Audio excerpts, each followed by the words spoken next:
Miguel era un hombre común, de aquellos a quienes la vida había atrapado en una rutina agotadora y monótona.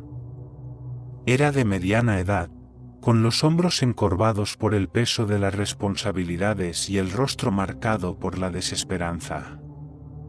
Trabajaba como ayudante en una funeraria, un lugar donde el silencio era espeso y el aire siempre parecía impregnado de un frío perpetuo.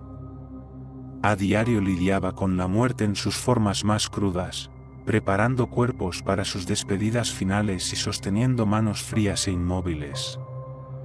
No había honor en su trabajo, solo una acumulación de horas interminables que parecían chuparle la vitalidad.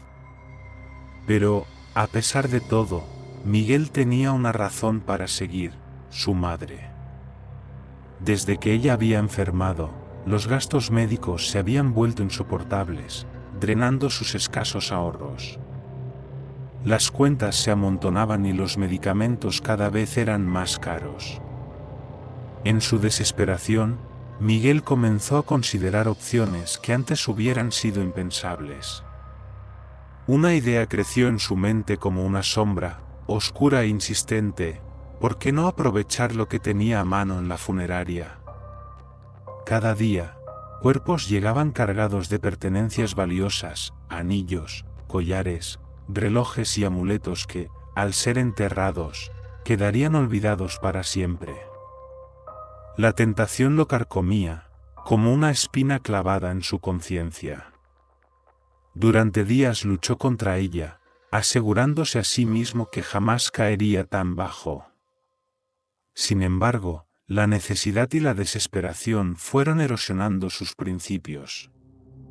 Una noche, mientras preparaba el cuerpo de una anciana que había llegado vestida con un vestido elegante y un anillo de oro en su dedo huesudo, Miguel sintió como algo dentro de él se rompía. Miró el anillo, reluciente y ajeno, y pensó en cuánto le podría ofrecer por él en una casa de empeño. Con un último vistazo alrededor para asegurarse de que nadie lo veía, Miguel extendió la mano temblorosa, y lentamente, deslizó el anillo del dedo frío de la mujer. En su mente, una voz le aseguraba que sería solo una vez. Solo esta vez. Y luego, se prometió, no volvería a hacerlo. Al regresar a casa esa noche, Miguel intentó sofocar su culpa pensando en el dinero que podría obtener. Sin embargo, tan pronto como cerró la puerta, un frío inexplicable se apoderó de su habitación. Era un frío que no provenía de afuera, sino de algo que parecía haber penetrado su hogar. El aire se volvió denso, y una sensación de pesadez lo envolvió. Por más que intentó dormir, cada vez que cerraba los ojos sentía una presencia, como si algo lo observase desde las sombras. La primera noche después de su crimen, su paz había sido robada, y aún no entendía hasta qué punto se desencadenaría el horror en su vida. La mañana después de robar el anillo, Miguel despertó con una sensación de vacío. Se miró en el espejo del baño, observando su rostro demacrado, como si la culpa hubiera dejado su marca en cada arruga, en cada línea. No obstante, la necesidad de dinero seguía pesando más que su vergüenza. Se convenció de que, una vez vendiera el anillo, su situación mejoraría. No le quedaba otra opción, se repetía. Todo lo hacía por su madre. Al llegar a la casa de empeño, extendió el anillo hacia el tasador, quien lo examinó con ojos expertos antes de ofrecer una cantidad considerablemente menor a lo que Miguel había imaginado. Frustrado, aceptó sin negociar y salió sintiendo que su sacrificio apenas había valido la pena. La idea de solo una vez comenzaba a desvanecerse mientras la sombra de su pobreza se mantenía firme. De vuelta en la funeraria, Miguel se encontró trabajando en una serie de cuerpos de personas ricas que habían fallecido recientemente. La tentación, que al principio había sido un murmullo en su mente, ahora era un grito atronador que lo instaba a actuar. No importaba cuántas veces se dijera que no volvería a caer en ese error, la imagen de joyas y relojes lujosos lo atormentaba, prometiéndole un respiro económico que nunca terminaba de concretarse. Pronto, comenzó a arrebatar a los cadáveres cualquier objeto de valor que encontraba: cadenas, pulseras, relojes de oro y anillos de compromiso. Su nerviosismo inicial se había convertido en una avidez casi mecánica. Sus manos trabajaban con destreza al quitar los adornos de los cuerpos y guardarlos en los bolsillos de su chaqueta. Sin embargo, con cada robo, algo extraño empezó a ocurrir. Miguel notó que los cuerpos que preparaba parecían cambiar de expresión.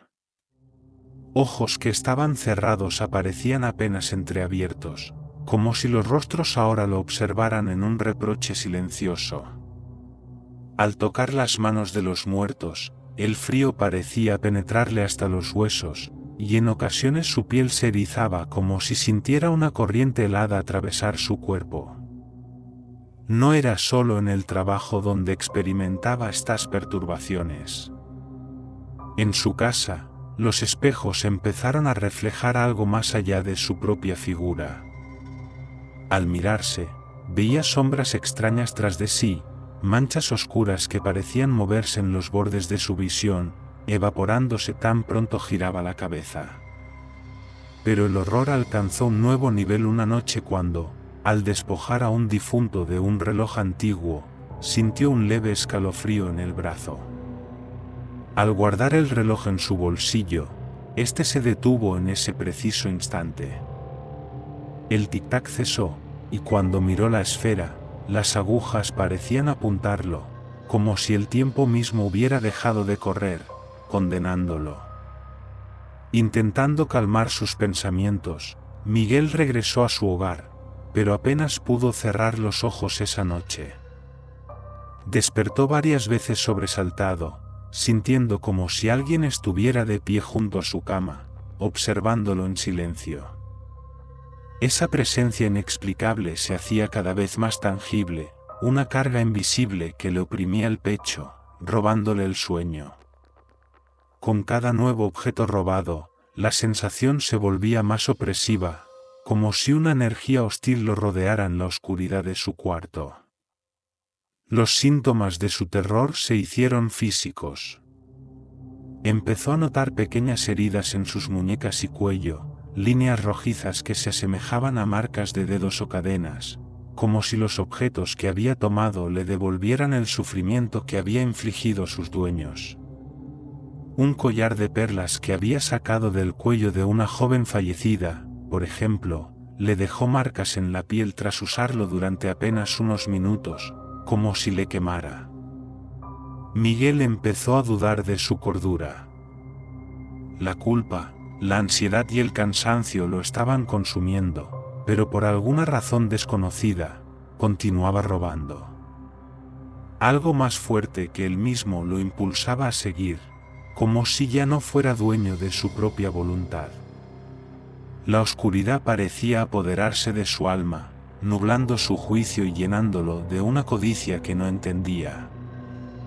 Finalmente, el hombre empezó a darse cuenta de que cada objeto robado parecía estar maldito de alguna forma. Aquellas pertenencias no solo le causaban problemas económicos, sino que también parecían traer consigo una parte de los muertos a los que pertenecían. Miguel comenzó a escuchar leves susurros en el silencio de su casa, voces apenas audibles, como un murmullo en el aire, llamándolo por su nombre. En algunas noches, podía jurar que oía su nombre repetido en una voz hueca, como si un aliento frío soplara justo detrás de su oído. Miguel, devuélvelo. Su vida comenzó a desmoronarse. Los ataques de pánico lo acosaban en su soledad, las alucinaciones se tornaban cada vez más intensas, y en su piel seguían apareciendo marcas que no podía explicar. La sombra del miedo se alargaba con cada noche que pasaba.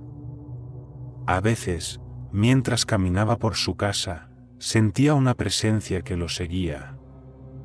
Al girar, Solo encontraba su propia sombra, pero el aire parecía distinto, pesado, cargado de algo oscuro. Para cuando intentó poner fin a los robos, el daño ya estaba hecho. Los objetos que había tomado no se deshacían fácilmente de él. Una noche, en un impulso por librarse de un collar y un par de anillos, los arrojó en un contenedor lejos de su hogar. Sin embargo, al regresar a casa, encontró los mismos objetos sobre la mesa de su comedor. Las joyas habían vuelto, y Miguel sintió el vértigo de la desesperación. Sabía, en el fondo de su ser, que los muertos le habían impuesto una maldición. Conforme los días pasaban, Miguel comenzó a percibir que no solo el ambiente en la funeraria se volvía cada vez más lúgubre, sino que su propia vida se desmoronaba como un cadáver en descomposición. Las cuentas seguían acumulándose, la salud de su madre empeoraba, y él, atrapado en un estado constante de paranoia, no podía descansar. Su cuerpo parecía desgastarse cada día más. Tenía los ojos hundidos, la piel pálida y cenicienta, y una tos seca comenzó a desgarrarle la garganta, como si algo en su interior también estuviera pudriéndose. Las voces, esos susurros etéreos, se volvieron constantes. A veces, mientras caminaba de noche por la funeraria vacía, escuchaba su nombre, arrastrado en un lamento espectral: Miguel. Las voces no eran fuertes ni claras, eran murmullos lejanos, como si vinieran de un abismo profundo. Otras veces, le susurraban al oído palabras incomprensibles, llenas de resentimiento y odio. Sentía que esas voces emergían no solo de los rincones oscuros de la funeraria, sino también de dentro de su propia mente, desgarrando sus pensamientos. La tensión era insoportable, y Miguel comenzó a perder el control de sí mismo. Su estado mental se deterioraba rápidamente, no lograba distinguir la realidad de las alucinaciones. En las calles veía sombras fugaces que parecían moverse a su alrededor, y al voltear siempre encontraba rostros borrosos, figuras que le recordaban a los muertos que había saqueado. Esos ojos vacíos, opacos y llenos de rencor, los seguían a cada paso, como si estuvieran aguardando el momento adecuado para reclamar lo que era suyo. Una noche en particular, mientras preparaba el cuerpo de un hombre que había muerto en circunstancias extrañas, la atmósfera de la funeraria se volvió asfixiante. Aquel cuerpo era diferente. Miguel se dio cuenta de que no estaba rígido, como los demás cadáveres. Al tocar la piel, sintió un calor extraño y una flexibilidad inusual, como si aún hubiera vida en ese cuerpo muerto. El hombre llevaba una cruz de oro colgando de su cuello, una cruz reluciente que parecía observarlo con reproche desde el pecho del cadáver. Miguel titubeó, pero el impulso de la avaricia lo dominó una vez más. Sabía que esa cruz podría venderse por una buena suma, y su desesperación lo llevó a ignorar las señales de advertencia. Al intentar arrancarla del cuello del difunto, sintió un escalofrío recorrerle todo el brazo, como si una energía oscura lo atravesara, y por un instante, sus ojos se cruzaron con los del cadáver. Miguel retrocedió, aterrorizado, pero el ansia de dinero lo empujó a quedarse con el botín. Guardó la cruz en su bolsillo, intentando olvidar el inexplicable calor de aquel cuerpo. Al regresar a casa, Miguel se sintió peor que nunca. Apenas había cruzado el umbral de su puerta cuando un mareo le sobrevino, haciéndolo tambalearse. Se dejó caer en la cama, agotado, pero la calma nunca llegó. Apenas cerró los ojos, su cuerpo se paralizó. Sentía un peso inmenso sobre el pecho, como si decenas de manos invisibles lo sujetaran, impidiéndole respirar o moverse. Miguel abrió los ojos, y en medio de la oscuridad de su habitación, distinguió figuras difusas alrededor de la cama. Sombras humanas, apenas visibles, rodeaban su cuerpo, y sus rostros, aunque borrosos, eran familiares. Eran ellos, los muertos que había despojado, aquellos cuerpos sin paz a los que había robado. Ahora lo observaban con ojos huecos, sus bocas moviéndose en silenciosos reproches.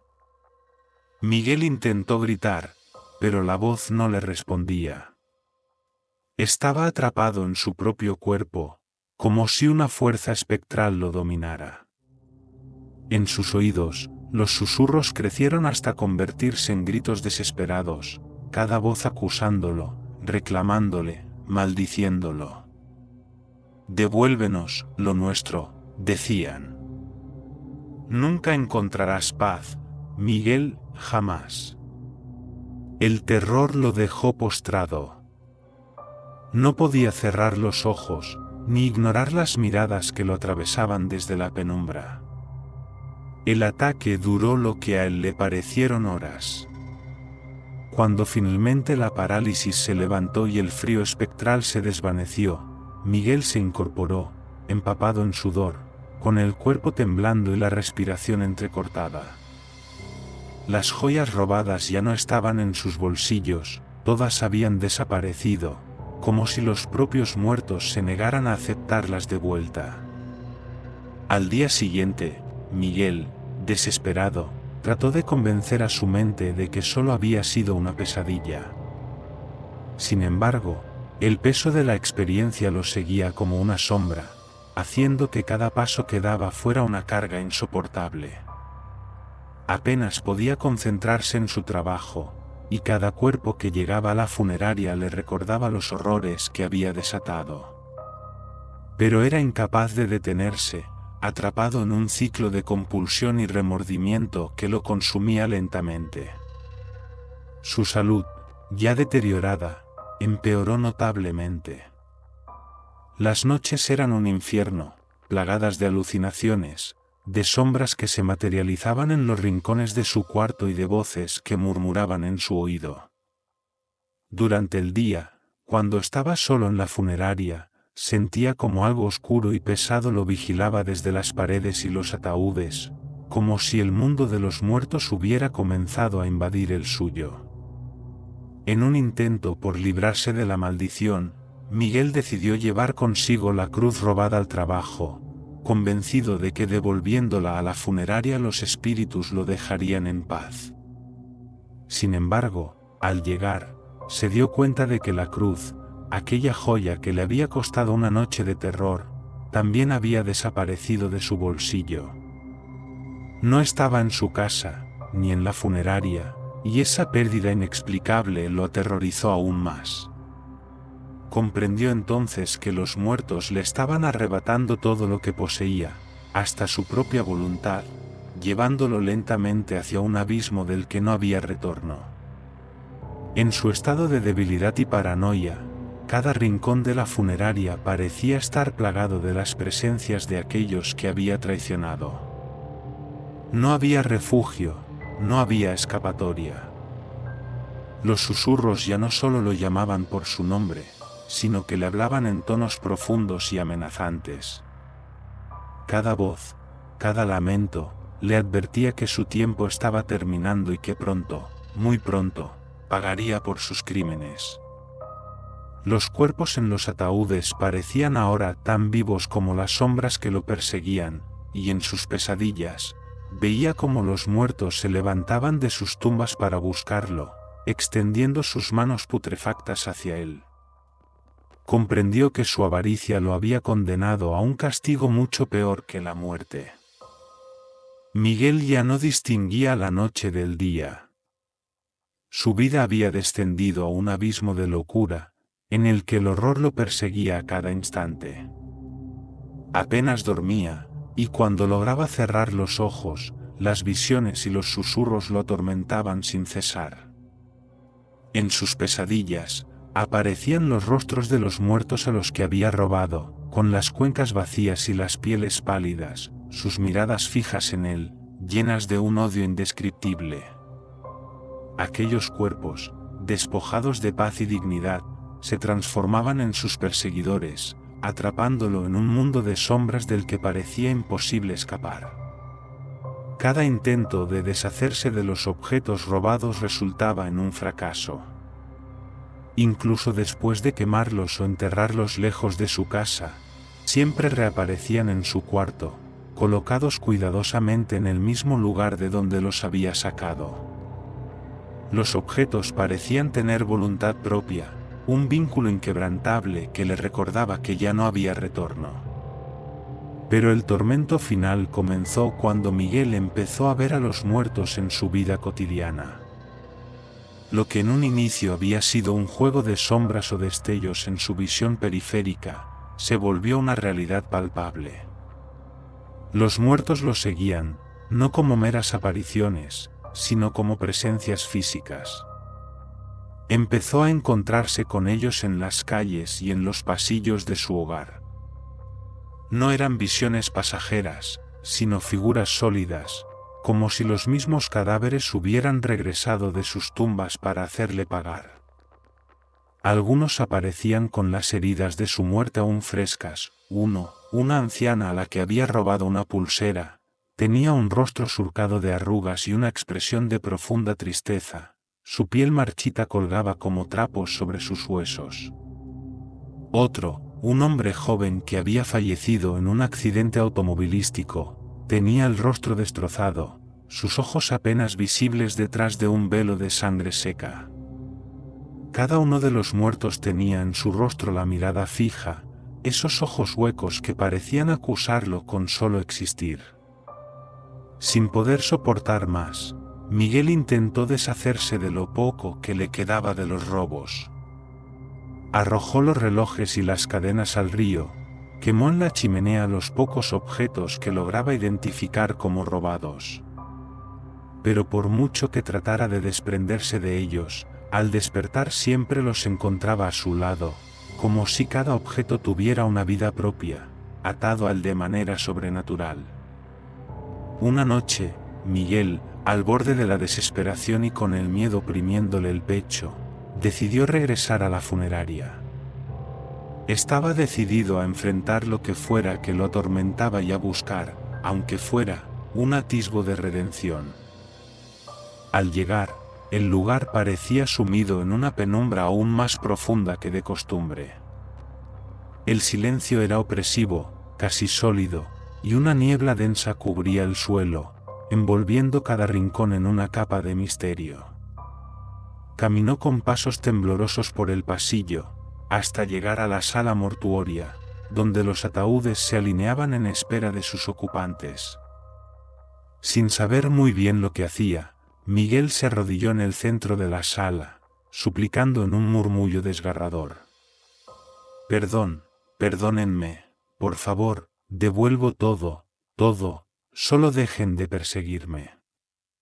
Su voz resonaba débil en el silencio, pero nadie contestó.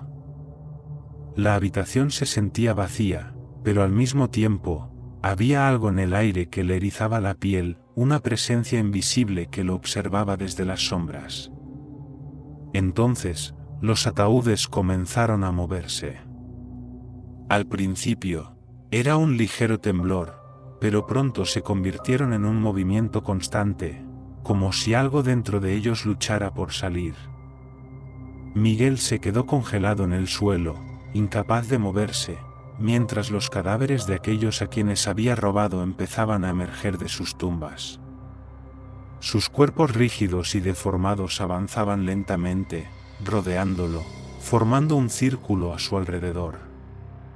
Con sus rostros desfigurados y sus ojos sin vida, los muertos lo miraban con una intensidad aterradora, como si sus almas estuvieran unidas en un mismo propósito, hacerle pagar.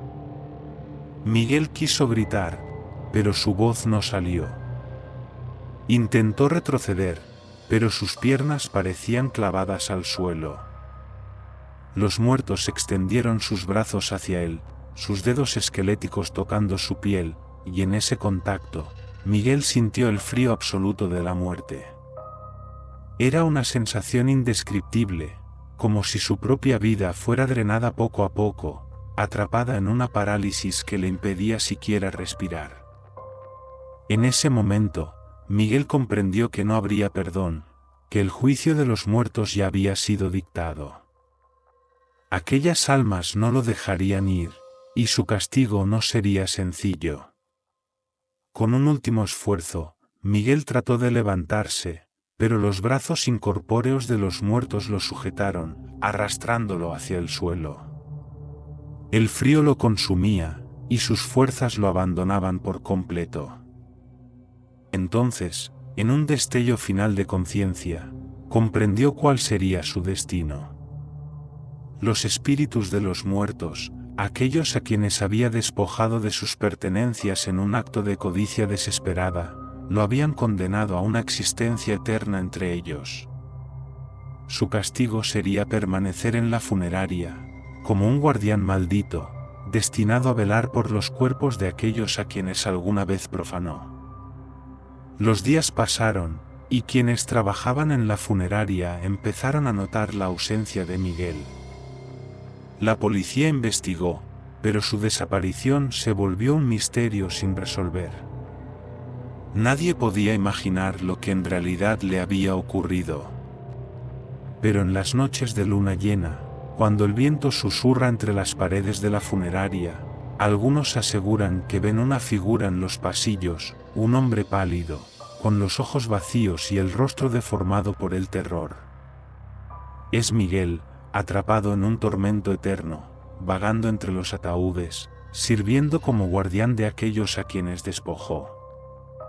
Con cada nuevo cuerpo que llega, su sufrimiento aumenta, y su condena se renueva. Ahora es solo una sombra, una presencia espectral en la funeraria, condenado a un destino peor que la muerte. Quienes lo encuentran y logran verlo aseguran que, de su boca, emerge un murmullo constante, apenas un susurro, una advertencia para aquellos que osen seguir sus pasos: nunca robes a los muertos, ellos siempre reclamarán lo que es suyo.